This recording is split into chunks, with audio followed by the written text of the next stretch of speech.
Introduction के बारे में पढ़ेंगे। Students, first of all, we discuss introduction. Human beings are most complex living organism. Human beings मतलब जो humans हैं वो बहुत ही complex living organism होते हैं। complex का मतलब होता है बहुत जटिल, उसके अंदर इतने सारे organs, सेल्स और अदर बहुत सारे कंपोनेंट्स प्रेजेंट होते हैं और सबका वर्क अलग अलग अपना प्रॉपर वर्क वो करते हैं, जिसकी वजह से कॉम्प्लेक्स लिविंग ऑर्गेनिज्म वो कहलाते हैं। कौन? Human beings. ठीक है। The human body is made up of many smaller part organs that work in an organized manner to ensure that the body is always working. अब ह्यूमन बींग्स के अंदर इतने सारे स्मॉलर पार्ट्स प्रेजेंट होते हैं, other organs present होते हैं and systems present होते हैं, जिनका सबका वर्क एक ऑर्गेनाइज्ड मैनर में सब अपना अपना वर्क कर रहे हैं। और the study of human body involve two major principle. Human body दो मेजर प्रिंसिपल पर बेस होती है। किस पर? Anatomy and physiology. They provide us the basic knowledge of structure, size, shape, location and functioning of various organs, all of which are very important to understand human body. Human body को समझने के लिए ये सारी चीजें बहुत ज्यादा जरूरी है। और एनाटॉमी एंड फिजियोलॉजी के अंदर हमें किस किस चीजों की नॉलेज मिलती है? हमें ह्यूमन बॉडी की स्ट्रक्चर की नॉलेज मिलती है, साइज की, शेप की, लोकेशन की और फंक्शनिंग की, मतलब किस तरीके से कौन सा ऑर्गन फंक्शन कर रहा है उसकी भी नॉलेज हमें एनाटॉमी के अंदर और फिजियोलॉजी के अंदर मिलती है। ठीक है। नेक्स्ट स्लाइड में देखिए, branches of science. There are two branches of science. Science की दो ब्रांच है, anatomy and physiology. Anatomy and physiology provide the information about different body parts and their functions.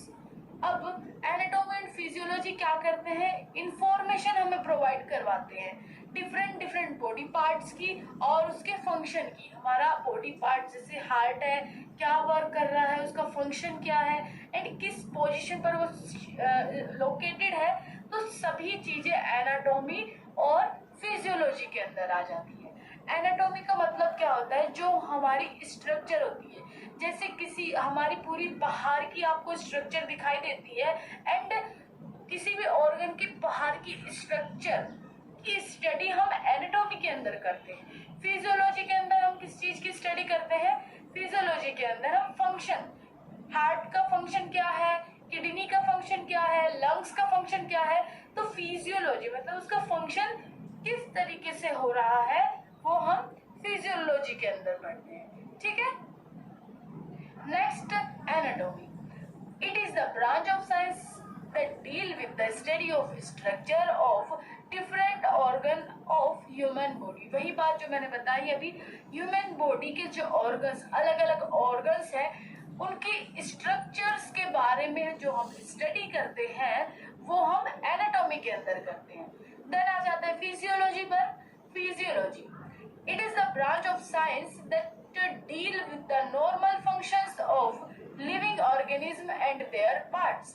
इसमें क्या बताया गया? ये भी ब्रांच है साइंस की और इसमें भी नॉर्मल फंक्शन, बॉडी के जो ऑर्गेनिज्म है, वो जो ऑर्गेनिज्म के ऑर्गन्स है वो किस तरीके से फंक्शन कर रहे हैं और किस तरीके से वो अपना काम कर रहे हैं। जैसे हार्ट का फंक्शन क्या है? पंपिंग करना। किडनी का फंक्शन क्या है? फिल्ट्रेशन करना। तो सबके फंक्शन की स्टडी हम फिजियोलॉजी के अंदर करते हैं। वेल्स ऑफ स्ट्रक्चरल ऑर्गेनाइजेशन, तो जो ह्यूमन बॉडी की प्रोसेस है वो कंट्रोल की जाती है इसके अंदर और मेंटेन की जाती है डिफरेंट लेवल्स के द्वारा। कैसे? यहाँ पे आप एग्जांपल से समझिए। यहाँ पे सबसे पहले हम बनाते हैं एक atom. This is a atom. Atom के बाद क्या आता है? This is cell. Okay, cell से मिलकर के बनती है ये हो गई ग्रुप ऑफ सेल्स। सेल से मिलकर क्या बनेगा? टिश्यू। तो यहाँ पे हम बना देते हैं टिश्यू। This is tissue. ठीक है, टिश्यू से मिलकर बनता है ऑर्गन। This is organ. यहाँ पे हम बनाते हैं कोई ऑर्गन। ठीक है, ऑर्गन के बाद हम बनाएंगे organ system. This is organ system.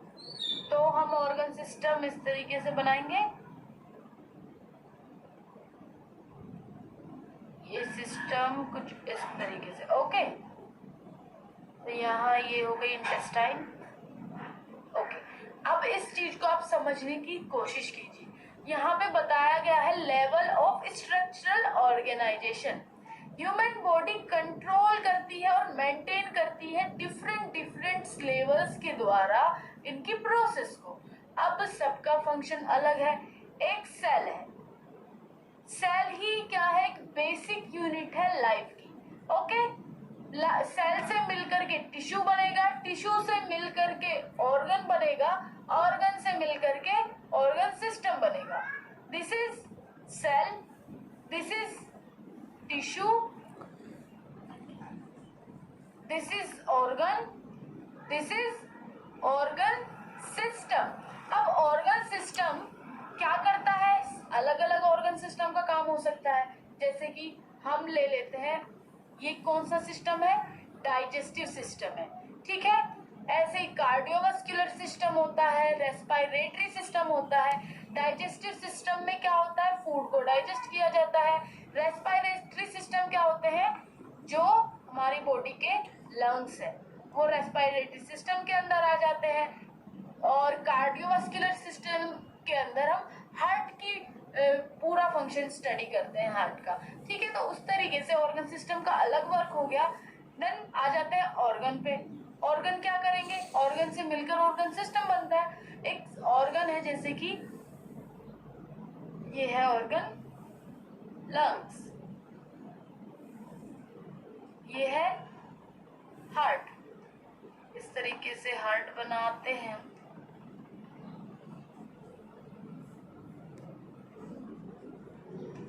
ठीक है, ये है हार्ट। हार्ट का काम है पंपिंग करना। ठीक है, इसका ये जो ऑर्गन है, ऑर्गन पूरा मिला करके, मतलब हार्ट का कार्डियोवास्कुलर सिस्टम, रेस्पिरेटरी सिस्टम, इन सबको मिला करके हमारा सिस्टम बन रहा था। ठीक है, मतलब उसमें सारे सिस्टम आ जाते हैं। और इसमें जो ऑर्गन है, एक सिंगल ऑर्गन की बात हो रही है, जैसे किडनी की बात हो सकती है, हार्ट की बात हो सकती है, लंग्स की बात हो सकती है, किसी एक ऑर्गन की बात होगी। ठीक है, टिश्यू के अंदर आ जाता है कोई भी कनेक्टिव टिश्यू, जैसे कि ब्लड आ जाएगा इसके अंदर। ठीक, अब यहाँ पे बस बात ये है, इन सब का लेवल भी अलग है। जैसे सेल एक सबसे बेसिक यूनिट, सबसे स्मॉलर यूनिट है, उसके बाद सेल से मिलके काफी सारी चीजें बनती है, फिर उसके बाद और बड़ी हो जाती है, कुछ और चीज बनती है, फिर उससे ज्यादा बड़ी हो जाती है तो कुछ और चीज बनती है। उसी तरीके से पूरा ह्यूमन बॉडी रेडी हो जाता है। ठीक है, तो यहाँ पे एक लेवल बताया गया है कि किस तरीके से अलग अलग फंक्शन हो रहे हैं। There are 6 fundamental levels of organization. Total 6 fundamental है किसके? लेवल ऑफ ऑर्गेनाइजेशन के। क्या क्या? Chemical level, cellular level, tissue level, organ level, system level, then organism level. वही चीज मैंने भी आपको अभी डायग्रामेटिक वे में बताया है। सबसे पहले केमिकल लेवल के अंदर क्या आ जाएगा? एटम। व्हाट? एटम। ठीक है, एटम आ जाएगा। सबसे स्मॉलर कंपाउंड एटम से मिलकर बनती है सेल। ठीक है, सेल्यूलर लेवल के अंदर सेल की स्टडी की जाती है, तो यहाँ पे सेल आ गया। टिश्यू लेवल, टिश्यू लेवल के अंदर सेल से मिलकर के, मतलब बहुत सारी सेल मिलकर के क्या बनाएगी? टिश्यू बनाएगी। तो यहाँ पे इस तरीके से टिश्यू बनाएगी बहुत सारी। ओके, जिसकी स्टडी हम टिश्यू लेवल के अंदर करेंगे। एंड टिश्यू से मिलकर के ऑर्गन बनेगा। ऑर्गन कुछ भी हो सकता है, तो हम यहाँ पे बनाते हैं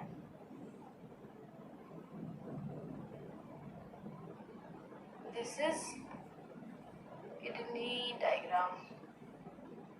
इस तरीके से किडनी का डायग्राम बना लिया है हमने, ठीक है। नीचे वेसल्स चले जाएंगी, आर्टरी और वेन्स। तो ये हो गया एक ऑर्गन। ऑर्गन से मिलकर बनता है ऑर्गन सिस्टम, जो यहाँ पे आपको सिस्टम लेवल दिखाई दे रहा है। तो कौन सा सिस्टम, कोई सा भी सिस्टम इसमें आ सकता है। तो यहाँ पे हम ऑर्गन सिस्टम में डाइजेस्टिव सिस्टम बना देते हैं इस तरीके से, ठीक है। ये हो गया digestive system. Then organism level में क्या होगा, इसमें पूरा ह्यूमन बॉडी आ जाएगी, ठीक है, पूरी ह्यूमन बॉडी। तो यहाँ पे पूरी ह्यूमन बॉडी आ गई। अब इस लेवल में आपको बिल्कुल क्लियरली ये चीज समझनी है, सबसे पहले केमिकल लेवल के अंदर एटम आ जाते हैं। एटम के बाद एटम से मिलकर के सेल बनती है, सेल से मिलकर के टिश्यू बनता है, टिश्यू से मिलकर के ऑर्गन बनता है, ऑर्गन से मिलकर ऑर्गन सिस्टम, फिर एक ह्यूमन ऑर्गेनिज्म। एक ऑर्गेनिज्म कुछ भी हो सकता है, ह्यूमन का, एनिमल्स का, या फिर किसी बैक्टीरिया का। मतलब इस तरीके से पूरा अरेंज होता है एक लेवल में। इंक्रीजिंग मतलब इसे बोल सकते हैं असेंडिंग ऑर्डर में ये पूरी प्रोसेस चलती है, ठीक है। नेक्स्ट आ जाते हैं system of the human body. Human beings are contiguous living systems. मतलब कि ह्यूमन बीइंग्स मतलब कॉन्टिजियस लिविंग सिस्टम है। कॉन्टिजियस का मतलब होता है पास पास में। जैसे कि कोई भी सिस्टम, जो हार्ट है, हार्ट के पास में ही रेस्पिरेटरी सिस्टम है, उससे जस्ट नीचे ही डाइजेस्टिव सिस्टम है, देन उसके नीचे रीनल सिस्टम है। तो इस तरीके से थोड़ा पास पास में सारे सिस्टम अरेंज है, इसलिए ह्यूमन बीइंग्स के जो सिस्टम्स है उसको कॉन्टिजियस लिविंग सिस्टम बोला गया है, ठीक है। The different systems are interconnected and dependent on each other. सारे जो ऑर्गन सिस्टम्स हैं वो एक दूसरे से इंटरकनेक्ट है और एक दूसरे पर डिपेंडेंट है। जैसे कि अगर हम एक एग्जांपल में समझे, हार्ट का फंक्शन होता है पंपिंग करना, बट वो लेता किससे है, नर्वस सिस्टम से। नर्वस सिस्टम जो हमारी वेसल, जो हमारी आर्टरी और वेन्स है, पंप जैसे ही वो करता है तो ब्लड पूरा हार्ट के अंदर आता है, पंप होने के बाद लंग्स में जाता है प्योर होने के लिए, प्योर होने के बाद वो फिर से हार्ट में आता है और फिर हार्ट पूरी बॉडी में सप्लाई करता है। तो उसमें किस किस का काम रहा, मतलब रेस्पायर, उसमें लंग्स का भी थोड़ा काम रहा, हार्ट का भी, नर्वस सिस्टम का भी काम रहा। तो पूरी बॉडी एक दूसरे से कनेक्टेड होकर के वर्क करती है और डिपेंडेंट है एक दूसरे पर, ठीक है। एक दूसरे के बिना कोई भी ऑर्गन कुछ नहीं कर सकता है। They can not function separately, वो सेपरेटली फंक्शन नहीं कर सकती है। An organ system is composed of group of structure that work together to perform common tasks or specific functions. अब सारे ऑर्गन्स एक दूसरे से क्या कर सकते हैं, एक दूसरे का साथ देकर ही वर्क करते हैं। जैसे किडनी वाला पोर्शन है, किडनी में क्या होता है, फिल्ट्रेशन होता है। तो ब्लड किडनी में आता है वाया नर्वस सिस्टम, उसमें जो ब्लड वेसल्स है, ब्लड वेसल्स के थ्रू ब्लड किडनी के अंदर आएगा, किडनी फिर उसको सप्लाई करेगी, फिल्टर करने के बाद वो फिर से बॉडी के अदर प्योर सब्सटेंस को फिर से बॉडी में भेजेगी और वेस्ट को यूरिनरी सिस्टम में भेज देगी। तो यूरिनरी सिस्टम, किडनी सिस्टम एक दूसरे से अटैच है। इसी तरीके से अपना अपना स्पेसिफिक फंक्शन तो करती है, बट एक दूसरे के साथ अलग अलग वो कुछ नहीं कर सकती है। तो ये कुछ हमारे पूरे बॉडी सिस्टम्स हैं। टोटल कितने हैं यहाँ पे आप देख सकते हैं, nervous system, cardiovascular system, digestive system, urinary system, respiratory system, lymphatic system, endocrine, male reproductive system, female reproductive system, muscular system, integumentary system, special sense organs. तो ये सारे हमारे बॉडी के सिस्टम्स हैं जो हमें आगे वीडियो लेक्चर्स में पढ़ने को मिलेगा। ठीक है, तो अभी आप यहाँ पे डायग्राम में भी देख सकते हैं, सब अलग अलग बॉडी के अलग अलग पार्ट में सिचुएटेड है। Reproductive system, integumentary system, skeleton system, तो सभी की स्टडी हम करेंगे। अभी मैं आपको बस थोड़ा सा ओवरव्यू बता देती हूँ। यहाँ पे आप डायग्राम में देख सकते हैं, जैसे कि यहाँ से लेके चलते हैं डाइजेस्टिव सिस्टम, जो कि फूड को डाइजेस्ट करने का काम करता है। पूरी स्टडी हम जो फूड वाली ईसोफेगस किस तरीके से आ रहा है, माउथ से आ रहा है और कहाँ पे जाता है, क्या क्या रिलीज होता है, सारी स्टडी हम डाइजेस्टिव सिस्टम के अंदर पढ़ेंगे। ठीक है, एंड लिम्फेटिक सिस्टम में इसमें पूरी ब्लड के बारे में, किस तरीके से इसमें लिम्फ नोड्स प्रेजेंट होते हैं और वेस्ट जो ब्लड में से वेस्ट निकलता है वो किस तरीके से नोड में जाकर के कलेक्ट होता है और वो फिर उसको बॉडी से बाहर किस तरीके से करता है, वो सारी स्टडी लिम्फेटिक सिस्टम के अंदर पढ़ी जाती है।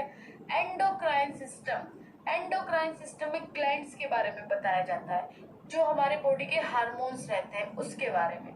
ठीक है, रेस्कुलेटरी सिस्टम, पूरी बॉडी में ब्लड किस तरीके से फैला हुआ है और ब्लड के अंदर क्या क्या सेल्स प्रेजेंट होती है, क्या क्या फंक्शन है उनका, सब की स्टडी इसमें होगी।